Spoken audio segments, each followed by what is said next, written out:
oldu. Yağış.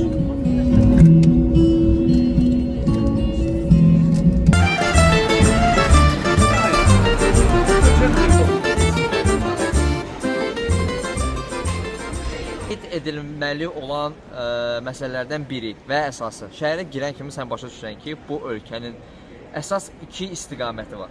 Bir, burada o qədər pizza yeri var ki, gəl görəsən. İkinci məsələdə və ən əsas məsələsi də təbii ki, futboldur. Hər eyvandan, hər pəncərədən, hər marketdən, hər yerdən Napoli Maradona, Napoli Maradona, Napoli Maradona.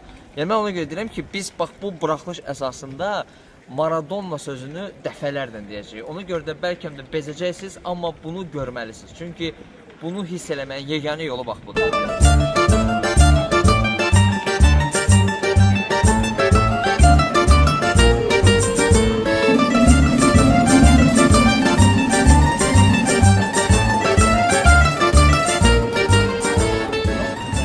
Burada misal üçün sən girsən, deməli atıram da, aptekə girsən, aptekdən belə Napoli forması ala bilərsən. Tam səmindir. Yəni aptekə girib, analogini almaq istəsən misal üçün, sənin üstünə deyəcək ki, Napoli forması var, istəmirsən, normal.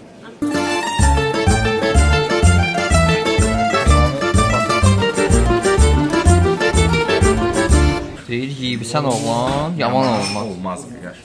Yamal olma. Yamal olma.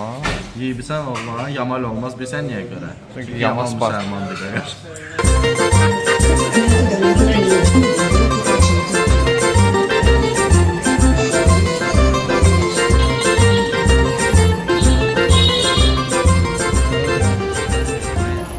Maradona'nın ölümündən sonra onun bax bu əfsanəvi qravitisi altında Napoli cəmaatı belə deyək, bu yeri onun belə deyək də qədəmgahı kimi hazırlamaq istədi və çox belə qarma-qarşılıqla belə bir ki, hər kəs Maradona ilə bağlı hər hansısa bir atributunu, xatirəsini və s. buraya əlavə edir. Çünki bax yerdə formalar var, orada nə bilim ona aid rəqəmlər var və s. və bütün bax bu yer böyük bir turistik zonaya keçib və çox maraqlı məsələ ondan ibarətdir ki, Napolinin, Neapolun daha doğrusu hal-hazırda belə deyək də, ən böyük turist axından malik olan yeri heç bir başqa yeri deyil, məhz bax buradır. Məhz bax bu müqəddəs insanın bax belə bir nöqtəsini görmək üçün insanlar gəlirlər, pul verirlər, izləyirlər və tam səmin deyirəm ki, burada olduqda o qədər də böyük canfəşanlıq olmasa da kifayət qədər necə deyim sizə, çox fərqli hisslər adamı bürür və bu həqiqətən də möhtəşəmdir. Diego Armando Maradona'nın Neapoldakı muzeyi qarşısındayıq və indi giririk bura, görürük burada nələr baş verir. Çox dəhşət bir yerdəyik. Bura Neapolda Diego Armando Maradona'nın muzeyidir və burada ona aid hər şey var. Sadəcə olaraq izləyin, baxın və burada gördüyümüz hər bir şey Maradona'nın əynində olub. Bu köynə yadınızdadır. O vaxtı deyəsən burada videosu da çıxacaq. Amma ən maraqlısı o idi ki, Maradona No Drugs'dan çıxmışdı. Michel Platini isə No Corruption'dan çıxmışdı. Amma sonra ikisi də həmin yazılarla tutuldu. Düzdür, Platini 1-2 gün qabaq bəraət aldı, məhkəməsi bitdi, 10 illik məhkəməsi təmiz çıxdı. Amma Maradona heyf ki, təmiz çıxa bilmədi. Qızlar videosunda Maradona'nın o məşq şirkəti, yağmurluğu.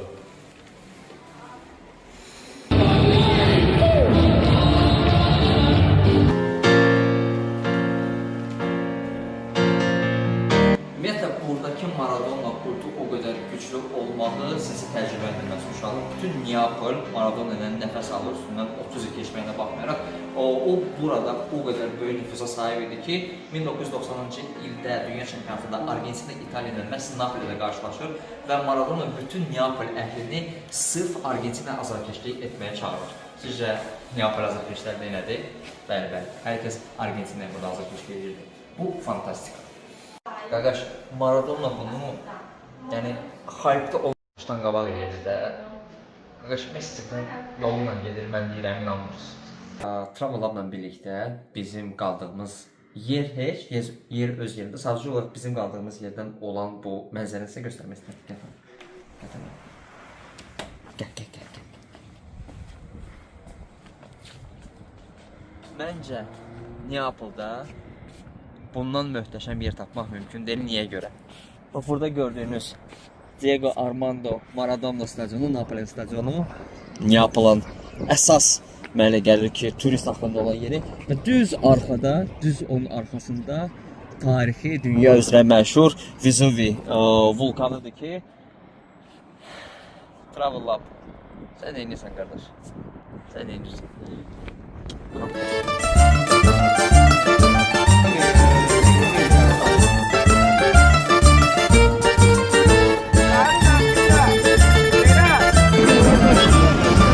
Bizim partnyorumuz Revo Sport'tan sizin üçün çox qəşəng bir müsabiqə var. Bu videonun altında 0 like yığan kommentə Cevo'dan istədiyiniz hər bir şeyi bir ədəd şərt olmaqla götürə bilərsiniz pulsuz. Yəni bu hoca ola bilər, futbolka ola bilər, dəst ola bilər və s. Yəni problem yoxdur. Biz burada heç bir limit qoymuruq sizə. Sadəcə olaraq bu videonun altında hansı kommentariya, hansı şərhin 0 like olacaqsa, o da bizdən bir nəfər bunu qazanacaq. Əgər bir neçə şərh 0 like olsa, deməli qalib olmayacaq. Ona görə də çalışın bir nəfəri sona kimi saxlayın, görək nə olur. Bu arada şərh yazmaq limiti yoxdur. Nə qədər istəsə şərh yaza bilərsiniz, problem deyil. Revo Sport'la getdik.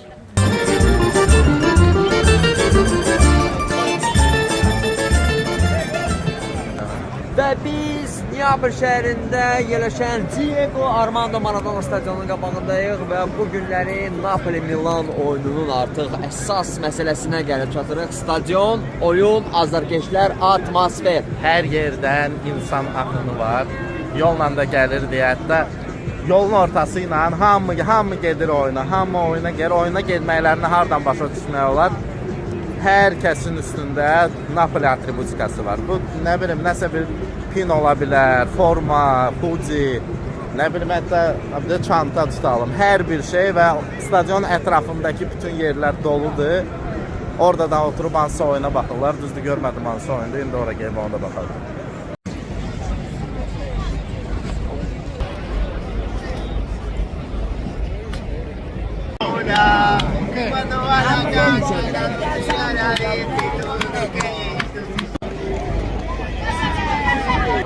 Mən bu oyuna tam olaraq hazıram. Gördüyünüz kimi Napoli formasındayım. Tamerlan əvvəl forma geyinmək istəyirdi. Sadəcə olaraq başa düşdü ki, burada onun cındığını çıxarda bilərlər deyənə. Ona görə forma ilə olmasa da qəlbən bu günləri Milanı dəstəkləyəcək. Ən maraqlı məsələ ondan ibarətdir ki, səhv eləmişik biletlərə baxmışıq. Səhv eləmirəmsə biz Napoli'nin fan klubu tərəfində olacaq. Orada indi onun sevinməyidir biraz belə bir tərif məsələdir. Ona görə də bu buraxılış Tamerlana fikir verir. Bəxtimlə də gətirir ki, Milan indi çox pis vəziyyətdədir Napoliyə baxanda. Və bugün çox güman ki, Napoli qələbə qazanacaq. Ümid yoxdur.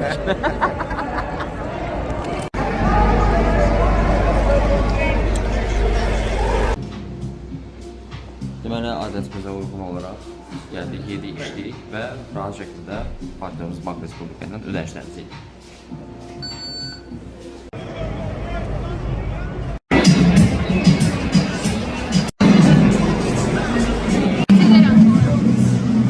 Tam səmimi şey demək istəyirəm.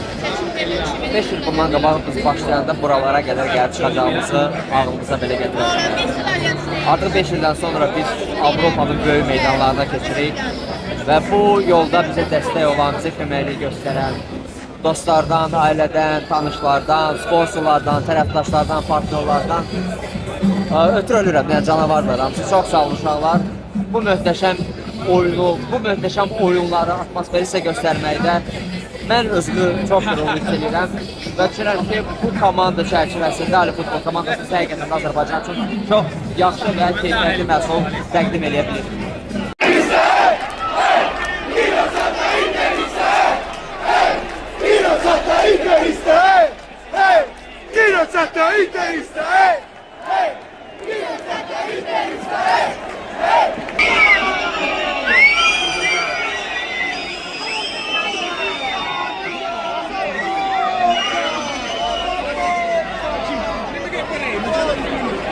Sen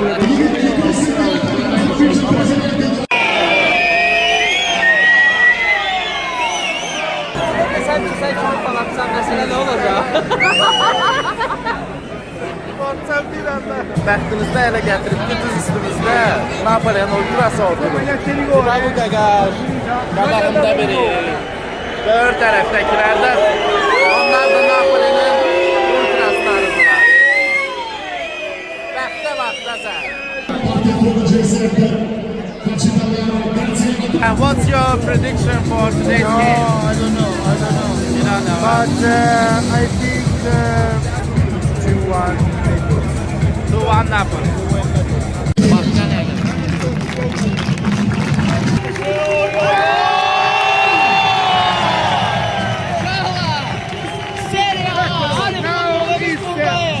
Napoli gəlir.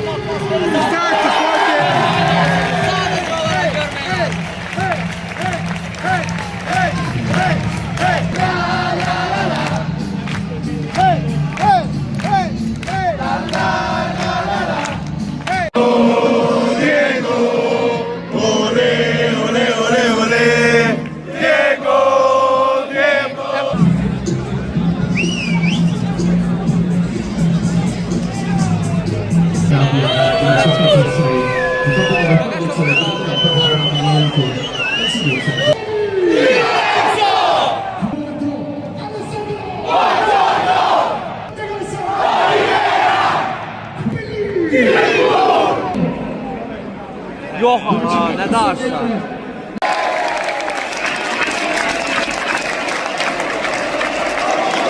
Benim Lavesi neresi bağlı? Tebrik ederim.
məqamda mənə sözlatını çatmadı ki, niyə bax indi İran fanatları Burada reaksiya yoxdur. 3 dəqiqə heç reaksiya yoxdur. Stadionda tam olaraq sakitdir. Elə bir fanatlara imkan yaradıblar ki, Hə, bu maraqlıdır. Sən hətta belə deyil. İndi o Azərbaycan olmağa başlayan kimi iltifat onları da susturur bu. Burada elə bir ki, belə deyil.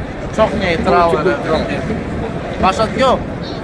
Neytral da deməyək ki, səhərdən barı sustururdular.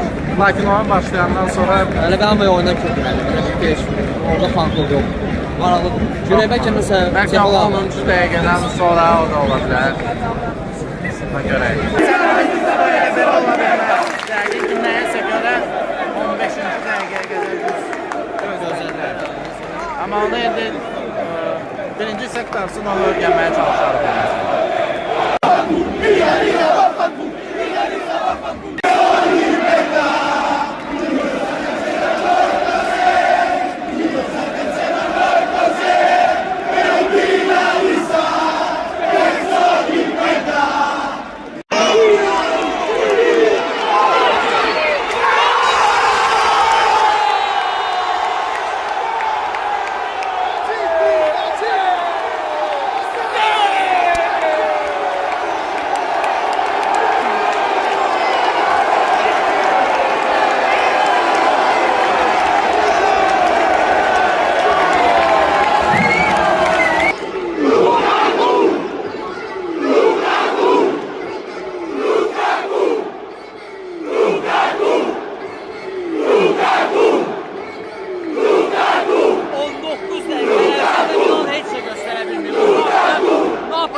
Nəysə, azadkeşliklə belə azadkeşliklərin sözü, hər şey olmadır.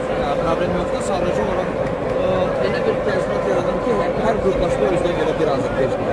Hə, bir mənə də elə ümumi bir şəkil yoxdur, başa düşürsən. Stadion eyni şeymiş. Biz itibat məsələsində gəlsə, orada 60 min nəfərin 30 bini eyni şeyi düşünürdü, eyni başlarında.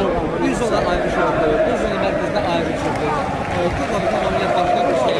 O ilkillərdə ki, Azərbaycanlılarla İtalyanlar oxşuyur. Və bunda da oxşuyuruq. Elə bir ki, var. Lukaku axır vaxtdan Gəgəsə Fumalaya. Bilirsən, Dora Rəvrin Ukrayna ilə son oyunda bir gol oldu. Nəysə. O öyrəşmişik və o hər dəfə hansı komanda keçirdi, birinci mövsüm bomba oynayır, ondan sonra başını bırakır. Yəni, onu Bilirsən niyə görədir? Birinci 100% bir plus neçəsə kontraktın çalışır. O da var. Bilir ki, özümü göstərsəm, yaxşı. Sən bilirsən değil mi? Dünyada ən çox transfer dəyəri olan futbolçu budur. Ən çox bunun transferdən İbra bəziləri hallarda postları sizdir. Amma bu konkret olaraq buna ödül. Ona görə də ilk siz onda oynayır.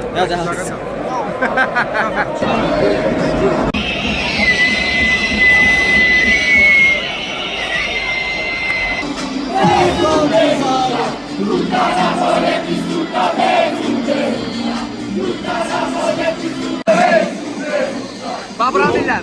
La la la la la la Hissə başlayır gözləntiləri. Bu önəm yox. Yılan oyunu dəyişə biləcək yoxsa yox. Bir neçədə görürsünüz abi. Bir neçədə görürsünüz ki, ortası sağlıqda gəldiyi vaxtlarda daha geri çıxıb comeback edirdi. Amma indiki oyun, olduysa bu oyun qırılcını var, indi o da yoxdur. Amma Barra falan bıraxdı, indi yenə əvəz etməlidir. Solcuna, salam belə ki. Gördüm, Bondo getdi evinə, Rafa getdi yeşə. Normaldir, var. Sahil gəzərdən belə. Bondo getdi evinə, Rafa getdi. Ama burada bir can saxlayır.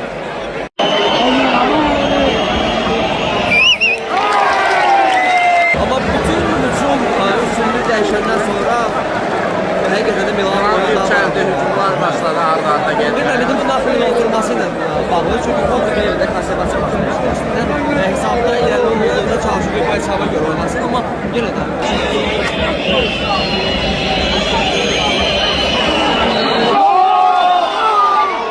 Penalti!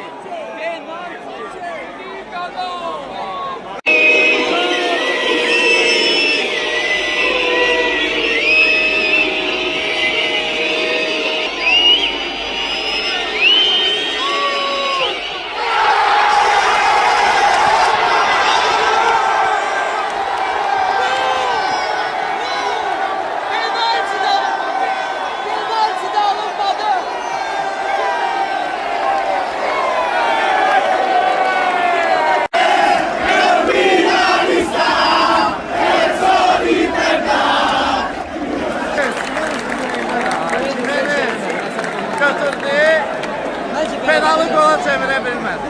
Məqam odur ki, bizlər Deli və Milana təzyiq sürətində Gol lazım. ki, oyuna qayıtmağa bacarsın. Tempi qaldırdı. Penal. Jimenez qaçırdı. Ne ki, niyə Jimenez var? Yəni, komandada o qədər belə deyəcək, köklü futbolçular var ki, onlar məncə bundan yaralana bilərlər. Məncə elə Teo'nun özü, həm də ki o penalti qazanmış bir oyuncu kimi də həmin Basketbolda penalı bu məqamı var. Futbolda kim qazanırsa o da artıq. Məncə futbolda da onu eləsə, futbolda var.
Bizdə yox amma bilirlər.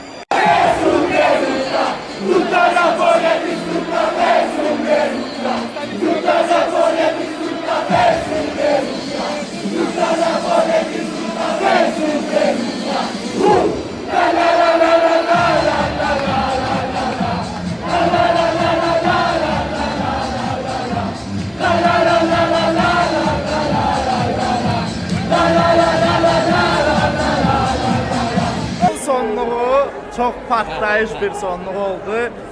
Çox emosional. Minyan gəldi, künc zərbəsində topu itirdilər. Minyan orada yıxıldı, topu aldı. Oyunun sonluğu çox zor idi. Epizodlara bölmək lazım. Yəni ikinci hissənin əvvəli hadisə ortasına kimi belə deyək.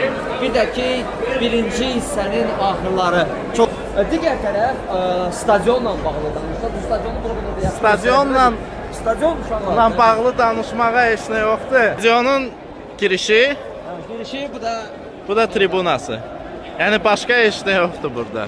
Mən açığı stadionu bəyənmədim. Səmimi. Atmosfer var, hə, nəsə belə məqamlar var və s. və baxır, amma ümumi danışsaq ki, belə bir söhbət yoxdur.